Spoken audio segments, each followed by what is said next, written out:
నేను గుడివాడలో ఒక స్కూల్లో ఒక సెషన్ చెప్తాను. ఓకే. ఆ సెషన్ ఏంటంటే ప్రతిసారి నేను ఆ స్కూల్కి వెళ్ళినప్పుడల్లా ప్రిన్సిపల్ గారు వచ్చి నన్ను తీసుకొని ఆయన క్యాబిన్లో కూర్చొని ఒక టీ తాగేసి క్లాస్కి వెళ్ళి మళ్ళీ మధ్యాహ్నం వచ్చి కూర్చొని లంచ్ చేసేవాళ్ళం. ఆయనకి నేను అంత ఇష్టం. లాస్ట్ టైం నేను క్లాస్కి వెళ్ళినప్పుడు ఆయన రాలేదు. ఒక టీచర్ వచ్చి నన్ను రిసీవ్ చేసుకున్నాను. నేను అడిగాను ప్రిన్సిపల్ గారు ఎక్కడ ఉన్నాడు సార్, కొద్దిగా లోపల ఒక చిన్న ప్రాబ్లం హ్యాండిల్ చేస్తున్నారు సార్. సరే సార్ ఎందుకు డిస్టర్బ్ చేయడం నేను క్లాస్కి వెళ్ళిపోయారు. ఇంటర్వెల్ బ్రేక్ ఇచ్చారు. 9కి నేను క్లాస్కి వెళ్ళి 11 o'clock బయటకు వచ్చాను. బయటకు వచ్చే టైంకి ఆ ప్రిన్సిపల్ సార్ క్యాబిన్ పక్కనే ఉంటుంది. అప్పుడు కూడా అక్కడ సార్ లోపలే ఉన్నారంటే లోపల నుంచి అరుపులు వినపడుతున్నాయి. ఏంటా అని చెప్పి నాకు ఆ రైట్ ఉందని చెప్పి నేరుగా వెళ్ళి డోర్ ఓపెన్ చేసి లోపలికి వెళ్ళి సార్ లోపలికి రావచ్చా అంటే పర్లేదు సార్ రండి అని వెళ్ళి కూర్చోగానే అక్కడ జరిగిన సిచ్యువేషన్ అంటే ఇటు పక్క ప్రిన్సిపల్ గారు కూర్చున్నారు, ఇటు పక్క పేరెంట్స్ ఇద్దరు ఎవరో కూర్చున్నారు. అంటే జస్ట్ నాన్న పెదనాన్న లాగా ఉంటారు, ఇద్దరు కూర్చొని నాన్న మావయ్య. ఇక్కడ టీచర్ నిలబడుకున్నారు, ఇక్కడ స్టూడెంట్ 7th class అమ్మాయి నిలబడుకోనుంది. ఆయన వచ్చి టీచర్ నడుస్తున్నాడు, నువ్వెవడరా నా కూతురికి చెప్పడానికి అని నడుస్తున్నాడు. ఎవరి ముందు? స్టూడెంట్ మీద.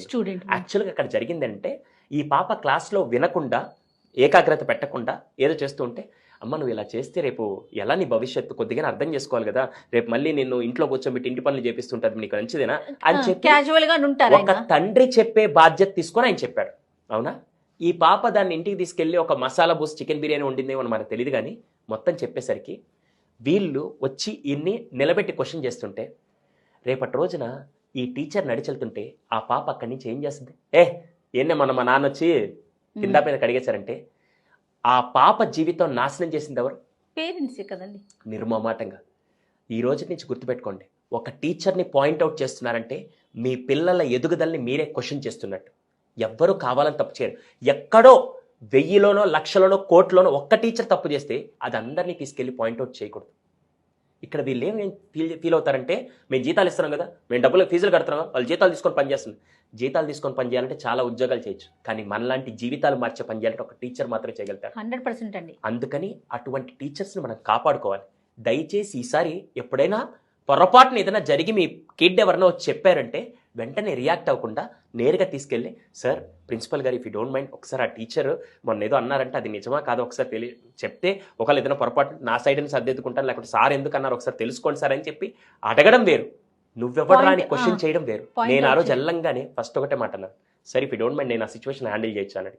సార్ భలే వాళ్ళు మీరు మన స్కూల్కి రెగ్యులర్గా వస్తారు కదా, ఫస్ట్ ఆ పాపను బయట పంపించాడు. మీకే ప్రాబ్లం ఉన్నా ప్రిన్సిపల్తో అడగాలి, కానీ స్టూడెంట్ ముందు టీచర్ని అడిగే హక్కు మీకు లేదు. ఇలా ఈ మధ్య చూసే సందర్భాల్లో టీచింగ్ ప్రొఫెషన్కి రావాలంటే కూడా చాలామంది వదిలేసి వెళ్ళిపోతున్నారు. పైగా ఈ టీచర్ అనే వాళ్ళు నార్మల్గా అందరూ వచ్చి ఈ ప్రొఫెషన్లో చేయలేరండి. ఎందుకు చెప్పండి? ప్యాషనే. ఇప్పుడు నేను ఫ్యాషన్ డిజైనర్ అనుకోండి, కెమెరా ముందు వర్క్ చేస్తాను. నేను ఒక ఆటోమొబైల్ ఇంజనీర్ అంటే మెషిన్స్తో వర్క్ చేస్తాను. కానీ టీచర్ ఎవరితో వర్క్ చేస్తారంటే మనుషులతో చేయాలి.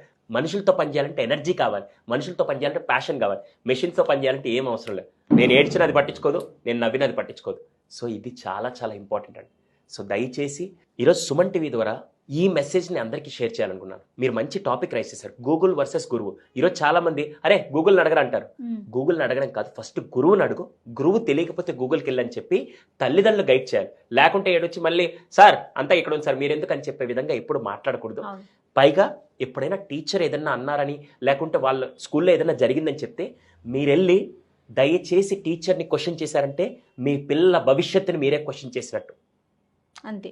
దయచేసి ఆ ఒక్క విషయం సుమన్ టీవీ ద్వారా మీ అందరినీ కోరుకుంటున్నాను. మనకి టీచర్స్ స్కేర్సిటీ కానీ ఇప్పుడు నేను టీచర్స్కి సపోర్టింగ్గా మాట్లాడలేదు, మీకు అగెయిన్స్ట్గా మాట్లాడలేదు, కానీ రాబోయే కాలంలో జరగబోయే సమస్య గురించి నేను ఫోకస్ చేస్తున్నాను. కావాలంటే మీరు వెళ్ళి మీకు దగ్గరలో ఉండే స్కూల్స్ అన్నీ అడగండి. నేను జీతం ఎక్కువ ఇస్తానన్నా క్వాలిటీ ఫ్యాకల్టీ దొరకట్లా, ప్యాషనెట్ టీచర్స్ దొరకట్లా. అలా ఉండే ఆనిముత్యాలని మనం ఎందుకు వదులుకోవాలి? చాలా మంది గురువుకి ఇవ్వాల్సిన గౌరవం, ఆ ప్రాధాన్యత ఎప్పుడూ తగ్గకూడదు. అది మనం చేయగలిగితే గూగుల్ వర్సెస్ గురువు కాకుండా గురువు స్థానం గురువుదే, గూగుల్ స్థానం గూగుల్దే. Google can never replace any guru in this world. Super. Thank you Sudheer గారు. నమస్తే.